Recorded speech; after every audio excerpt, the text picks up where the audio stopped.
Welcome to JSR IAS academy.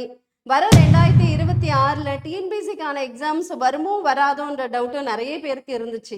இதை தெளிவுபடுத்தும் விதமாக தான் நம்மளுடைய டிஎன்பிசி சேர்மன் அவர்கள் வர டிசம்பர் மாதம் 2026க்கான ஆனுவல் பிளானர் வெளியிடப்படும் அப்படின்னு சொல்லிட்டு தெரிவிச்சிருக்காங்க. அப்போ நம்ம என்ன பண்ணணும்? இந்த வருஷம் நம்ம எப்படி குரூப் 4, குரூப் 2, குரூப் 1க்காக நீங்கள் ப்ரிப்பேர் பண்ணியிருப்பீங்க இல்லையா? அதே மாதிரி இந்த முயற்சியை கைவிடாம தொடர்ந்து நீங்க படிச்சுட்டே இருந்தீங்களா வர 2026லையும் இதே மாதிரி உங்களுக்கு நோட்டிபிகேஷன்ஸும் வரும். அதே மாதிரி உங்களுக்கு எக்ஸாம்ஸ்க்கான டேட்டும் அவங்க கிளியரா அனௌன்ஸ்மெண்ட் பண்ணிடுவாங்க. அப்போ கரெக்டா அதுக்கான எஃபோர்ட்டை போடுறோம்னா நம்மளும் ஒரு கவர்மெண்ட் ஆஃபீஸர் ஆகணும். இதுக்காக தான் நம்மளுடைய ஜேஎஸ்ஆர் ஐஏஎஸ் அகாடமிலேயே பார்த்தீங்கன்னா group 4, group 2, group 1 prelim cum மெயின்ஸுக்கான கிளாஸஸ் நம்ம கொடுத்துட்ருக்கோம். இதில் சேர விரும்புகிறவங்க டிஸ்கிரிப்ஷனில் தெரியக்கூடிய நம்பரை காண்டாக்ட் பண்ணி நீங்களும் இந்த கோர்ஸில் ஜாயின் பண்ணிக்கலாம். நன்றி, வணக்கம்.